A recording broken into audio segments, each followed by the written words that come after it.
Good morning to all the students of BA second year, and I hope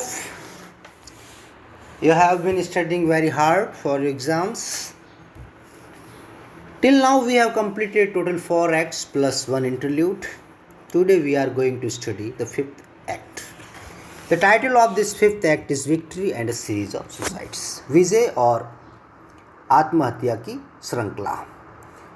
जैसा कि आपको विदित होगा कि महाभारत का युद्ध जो 18 दिन चला था, उस युद्ध की वजह से कई लोग मारे गए, वीर सैनिक, कई लोगों ने आत्महत्या की।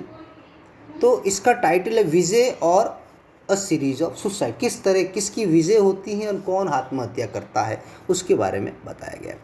पहले कॉरस, वही chorus introduces this fifth act as I have already told you about the chorus, so I should go further. Chorus कहता है days and weeks, months and years passed by. Mahabharat के युद्ध के कई दिन बीत गए, कई सप्ताह बीत गए, सप्ताह तो छोड़ो कई महीने और साल बीत गए। Scars are slowly turned green and fertile again। जो धरती झुलसी हुई थी आग के तीरों से, अब धीरे धीरे उसमें हरियाली आ रही है, वो उपजाऊ हो रही है। Yudhishthira had finally won. Yudhishthira आखिरकार महाभारत का युद्ध जीत गया था।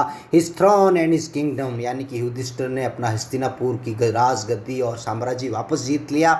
But the old city of Kauravas never did regain it's glory days of glory again. लेकिन कौरवों का जो पुराना साम्राज्य है, उसकी वो जो यश कीर्ति जो पहले थी, वो अब नहीं रही। साम्राज्य जरूर है, जगह वही है, लेकिन उसकी जो गरिमा है, जो उसका जो अट्रैक्शन है, it's not same as it used to be in the past. The Pandavas were victorious. हाँ, महाभारत में पांडव विजयी हुए, but they self confidence was shattered. लेकिन उनका आत्मविश्वास जरूर टूट गया। उनको लगा था वो आसानी से जीत जाएंगे, लेकिन आसानी से नहीं जीत पाए। बड़े पापड़ बेलने पड़े। पापड़ बेलना छोड़ो, उनको अन्याय का साथ लेना पड़ा, अधर्म का साथ लेकर उन्होंने जीता। Krishna was they guardian. अगर उनका कृष्णा गार्जियन नहीं होता, दे काउंसलर उसका सलाहकार नहीं होता, the shaping spirit of the days, but himself was under a curse. भगवान कृष्ण की वजह से वो जीते, लेकिन अब भगवान खुद अभिशापित है गांधारी के श्राप से। जो व्यक्ति जो बचाने वाला है, उसको वो खुद शापित है। कैसा डॉक्टर साहब इलाज करने आए हैं और डॉक्टर खुद ही बीमार है, तो आपका इलाज कौन करेगा? तो कृष्ण जो इन पांडवों की रक्षा कर रहा था, वो खुद अब शापित है, तो अब उन पांडवों की रक्षा कौन करेगा? And so the Pandavas who had founded the kingdom on the ruins of war began the confused and inauspicious reign without the customary rites of virtue। इसीलिए पांडवों ने अपने साम्राज्य की स्थापना की महाभारत के युद्ध के बाद, और उन्होंने जो राजपाट शुरू किया वो विधि विधान से नहीं किया, ऐसे ही कर लिया बिना किसी रूल रेगुलेशन के। और आपको पता है, बिना नियमों के अगर कोई राजपाट चलता है तो वो कहते हैं ना, अंधेर नगरी चौपट राजा, तो वो वाली बात होती है। वही पांडवों के साथ हुआ। Bhima was proud by nature. और भीमा तो अपनी प्रकृति से ही घमंडी था, उसको घमंड था कि वो वीर है। एंड इंटेलेक्चुअली डल, बुद्धि से तो कुछ था ही नहीं। He had no intellectual in him, उसके अंदर कुछ बुद्धि नहीं थी, बस शरीर में पावरफुल था, उसको घमंड था। अर्जुन हैड ग्रॉन ओल्ड, दूसरी तरफ अर्जुन बूढ़ा हो गया।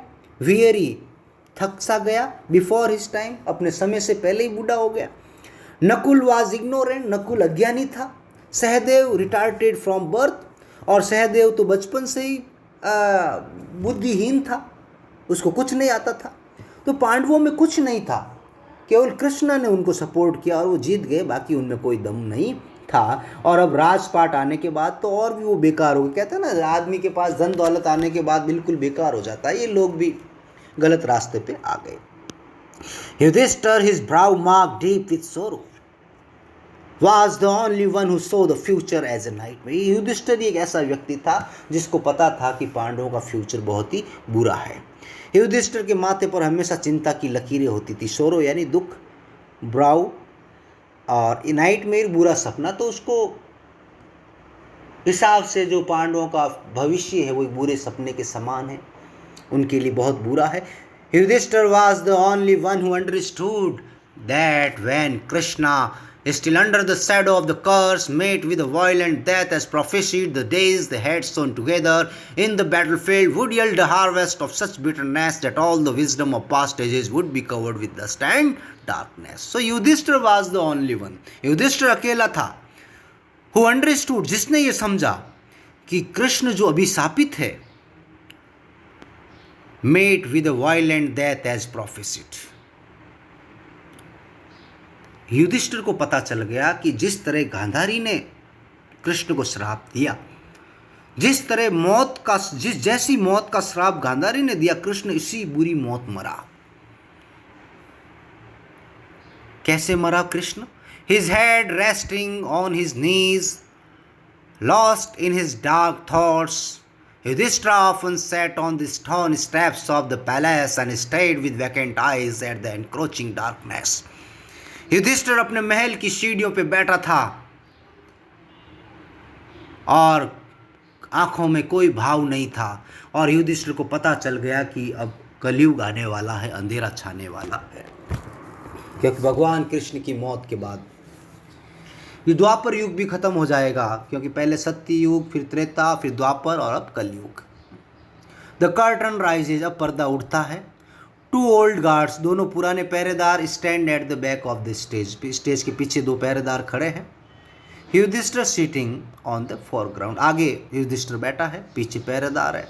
तभी युधिष्ठिर कहता है, what is the cause of my सोरो, मेरे दुख का क्या कारण है? दो आई वन द वॉर, हाँ यद्यपि मैंने युद्ध तो जीत लिया. और फेरोशियस वॉर, उग्र युद्ध, हिंसक युद्ध, फुल ऑफ ट्रेचरी, धोखे से भरा हुआ युद्ध था. एंड ब्लड सेट, खूब खून खराबा हुआ. एंड स्लॉटर, खूब मौतें हुई. आई एम अलोन एंड डिफीटेड, अब मैं युद्ध जीत कर भी मैं अकेला हूँ और जीत कर भी मैं हारा हुआ महसूस करता हूँ, क्योंकि युद्ध जीता भी तो किससे? अपनों से, अपनों को मारकर युद्ध जीता. Those I had fought for, जिन लोगों के लिए मैं लड़ाई की, my kinsmen, मेरे रिश्तेदार, my brothers, मेरे भाई, my family, मेरे परिवार, are either ignorant or foolish, जिन लोगों के लिए मैंने युद्ध लड़ा वो या तो ignorant है, अज्ञानी है, या foolish है, मूर्ख है, insolent है, असभ्य है, और weary है, थके हुए हैं, किसी काम के नहीं है. मैं क्यों युद्ध लड़ा उनके लिए जो किसी काम के नहीं है, जो घमंडी है, जो ignorant है, अज्ञानी है. कई बार होता है ना, हम किसी के लिए बलिदान देते हैं और फिर पता चलता है यार किसके लिए बलिदान दे दिया, तो फिर दुख होता है. तो युधिष्ठिर को भी दुख हो रहा, मैंने किसके लिए युद्ध लड़ा? इन पांडवों, मेरे भाइयों के लिए, मेरे रिश्तेदारों के लिए जो इतने बेकार हैं. Behind the throne I won stretches a long and unbroken tradition of blindness and stupidity. Behind the throne, हाँ युद्ध में जरूर जीत गया हूं,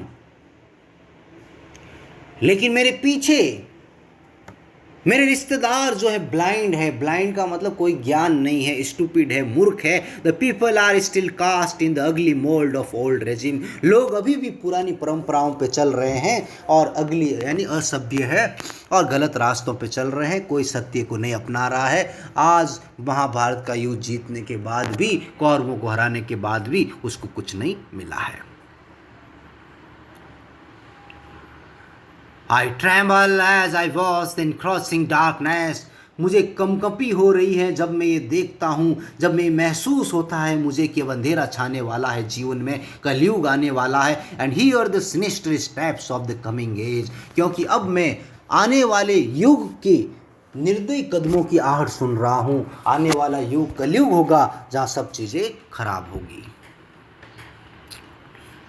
and yet I must continue to live on, लेकिन फिर भी मुझे जीवित रहना होगा. And where in my crown the jewel plucked from the forehead of that murderer Ashwatthama, और मुझे अपने ताज में वो ज्वेल पहनना होगा, वो मोती पहनना होगा, जो मोती मैंने अश्वत्थामा की ललाट से बाहर निकाला था.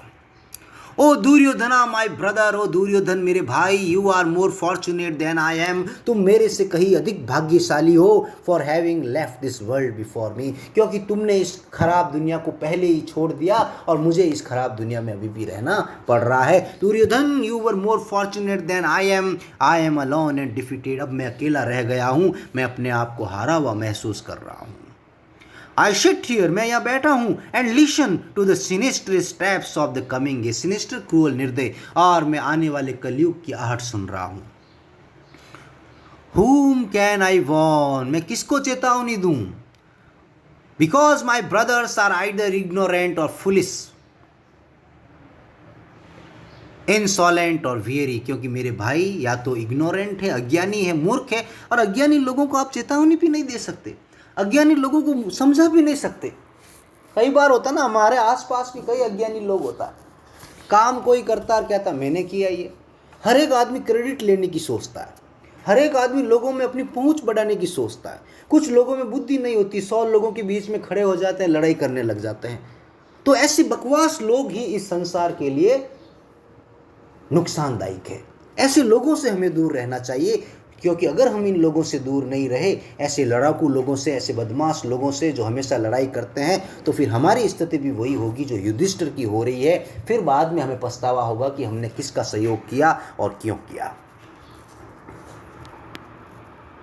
The sound of loud and vulgar laughter is heard from the wings, तभी ऊपर से किसी की असभ्य और जोर से हंसने की आवाज़ आती है। Perhaps Bhima has insulted someone again, ऐसा लग रहा है कि भीमा ने अपने घमंड में किसी का अपमान कर दिया हो। भीम को घमंड बहुत था, हर किसी का अपमान करता था। आपको वो किस्सा भी याद होगा जब हनुमान जी एक नदी के किनारे लेटे हुए थे, भीम जा रहा था और भीम ने उनको पूंछ हटाने को कहा, तो हनुमान ने कहा नहीं मैं पूंछ नहीं हटाऊंगा, यू कैन आप इसको क्रॉस करके जा सकते हो, उसको पार करके जा सकते हो। और भीम ने नहीं माना, उसकी पूंछ को हटाने की कोशिश की, पूंछ हटी नहीं, भीम का घमंड टूटा।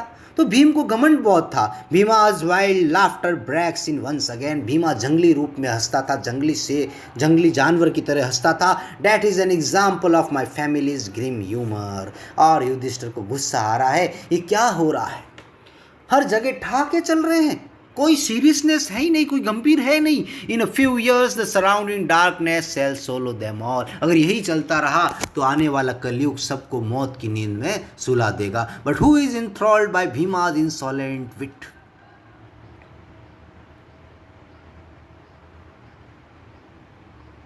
Sounds of applause and laughter of stage. तभी स्टेज के ऊपर से हंसने की आवाज आती है।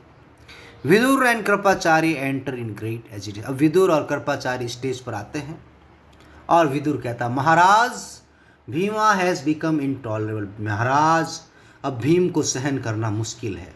Who will stop his impudence, वह बहुत ही बुरे व्यवहार का आदी हो गया है, हर एक का मजाक उड़ा रहा है, अब भीमा को कौन रोकेगा। हर एक व्यक्ति को नाराज करता है, हर एक व्यक्ति को बुरा कहता है।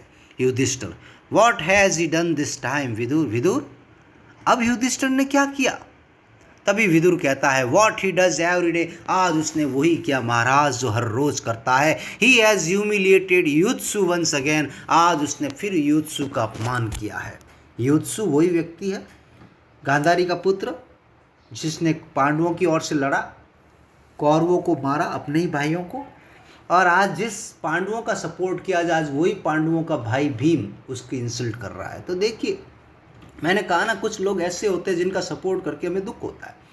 हमारे आसपास स्कूल कॉलेज कई ऐसे लोग होते हैं, बदमाश प्रवृत्ति के होते हैं, लड़ाई खोर होते हैं, उनसे हमें दूर रहना चाहिए, नहीं तो हमारा करियर बर्बाद हो सकता है। तो इसी तरह से युधिष्ठिर को भी ऐसा महसूस हो रहा है कि भीमा जैसे दुष्ट प्रवृत्ति के लोगों के कारण हमारा साम्राज्य बर्बाद हो रहा है। Kripacharya encourage the crowd mocks Yuyutsu for having lost his voice. Encourage the crowd mocks Yuyutsu for having lost his voice. Yuyutsu अब बोल नहीं सकता और इसीलिए भीमा ने उसका मजाक उड़ाया और उसके साथ साथ बाकी भीड़ भी हंसने लग गई। Yudhishthira, I wonder what has happened to युत्सु's voice. He cannot speak a word. तभी युधिष्ठिर कहता मुझे भी समझ में नहीं आ रहा ये क्या हो गया युधिष्ठिर की आवाज को, वो एक शब्द भी नहीं बोल पा रहा, हुआ क्या उसको। तभी विदुर कहता है over the years he has endured the hatred of his family and the insults of the people of this city। पिछले कई सालों से उसने अपने परिवार की नफरत को सहन किया है महाराज, क्योंकि उसने अपने परिवार वालों को ही मारा था और पांडवों का सपोर्ट किया था। An insult of the people of the city, और लोगों ने उसका अपमान किया। He was a devout worshipper of Krishna, Yudhishthira भगवान कृष्ण का कट्टर पुजारी था। whose own life is now under the shadow of गांधारी's curse। लेकिन जिस कृष्ण को आप भगवान मानता है वो युधिष्ठिर, आज वही कृष्ण अभिशापित है गांधारी के श्राप से, तो फिर कैसा भगवान हुआ। अगर भगवान होता तो उसको श्राप नहीं लगता। क्या वो भी झूठा था? क्या वो कृष्ण भगवान है या राजनीतिज्ञ है? ऐसा लग रहा है कृष्ण भगवान कम और पॉलिटिशियन ज़्यादा है, इसी ने लोगों को लड़ाया। वो चाहता तो युद्ध को ख़त्म कर सकता था, युद्ध होने ही नहीं देता, फिर भी लोग उसको मान रहे। क्यों मान रहे हैं? Kripacharya you gave Yudhishthira to refuge. तभी कृपाचार्य कहता है कि युधिष्ठिर को आपने रेफ्यूज दिया, शरण दी, but Yudhishthira lost his power of speech. लेकिन अब युधिष्ठिर बोल नहीं सकता। The day Gandhari and blind Yudhishthira retired to the forest ashram unable to bear Bhima's angry taunts. क्योंकि युधिष्ठिर बोल नहीं सकता। जब से गांधारी और उसका अंधा पति धृतराष्ट्र जंगल के आश्रम में रहने के लिए गए हैं, तब से वो बोल नहीं रहा है। और युधिष्ठिर के लिए भीम के टॉन्ट, उसके तानों को सहन करना बहुत ही मुश्किल है।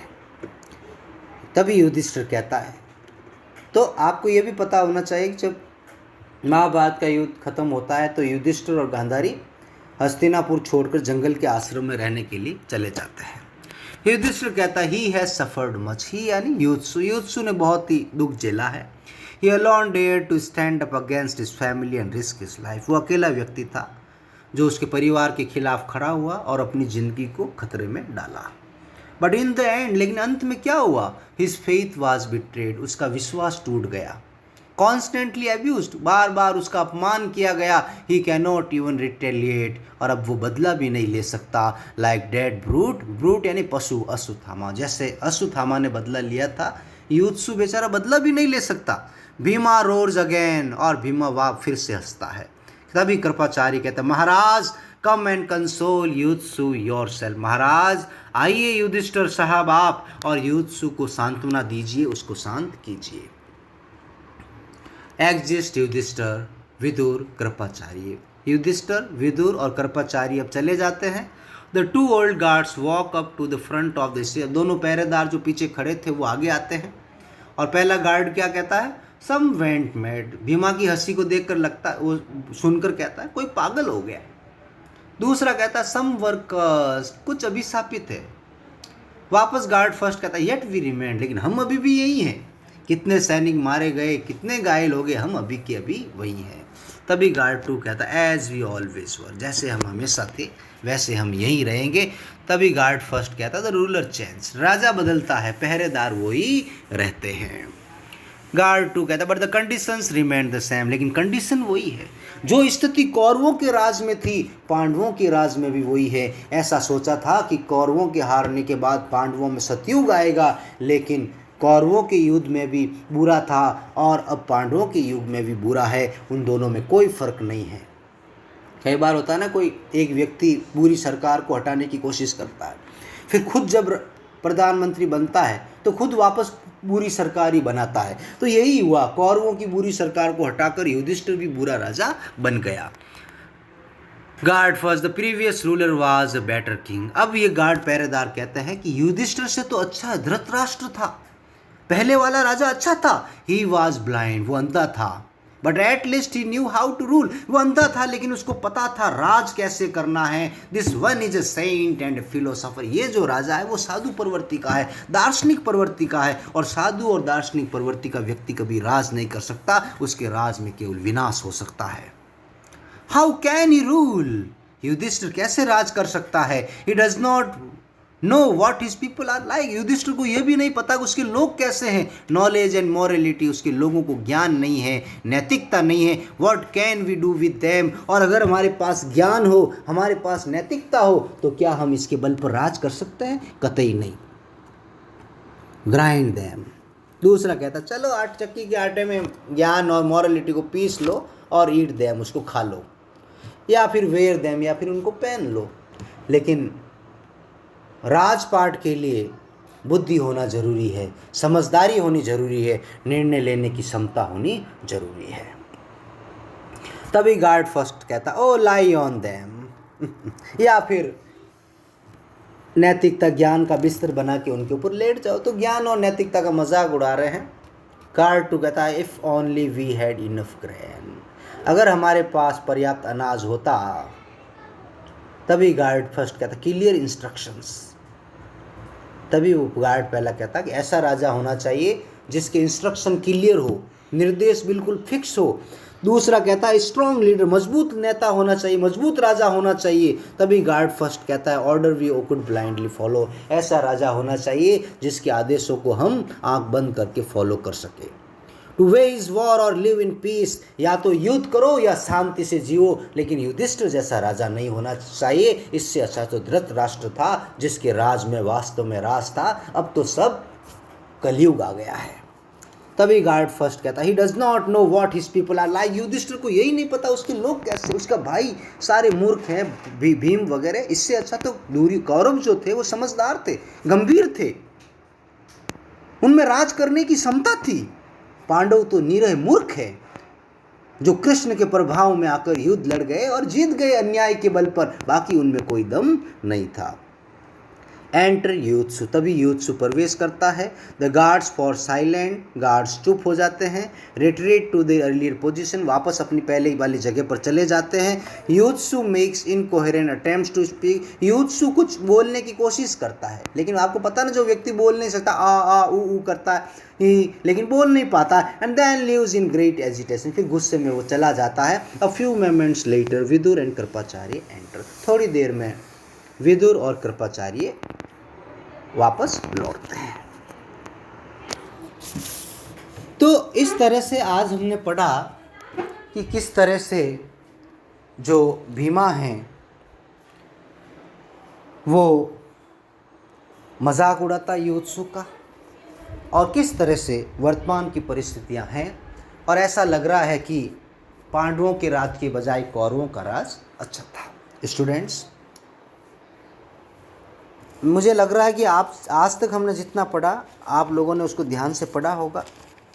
आप इसको बराबर पढ़ते जाइए क्योंकि काफ़ी लंबा ये टॉपिक है, और जब तक आप स्वयं इसको नहीं पढ़ेंगे तब तक इसको समझना आपके लिए मुश्किल हो जाएगा। और जितने भी कैरेक्टर्स हैं, किसने क्या कहा, किसकी कौन सी स्पीच है, वो आपको मालूम होनी चाहिए। तो आज के लिए इतना ही।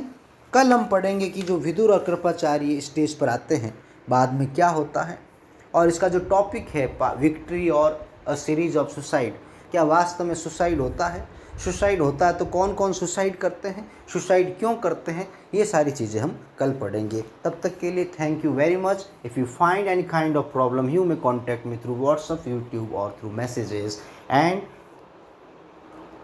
I advise you to study hard as your examinations are very near, and I will try my best to complete the course as soon as possible, and I will give my support all the time to all of you. Till then, thank you very much. Meet you tomorrow. Thank you. Bye bye.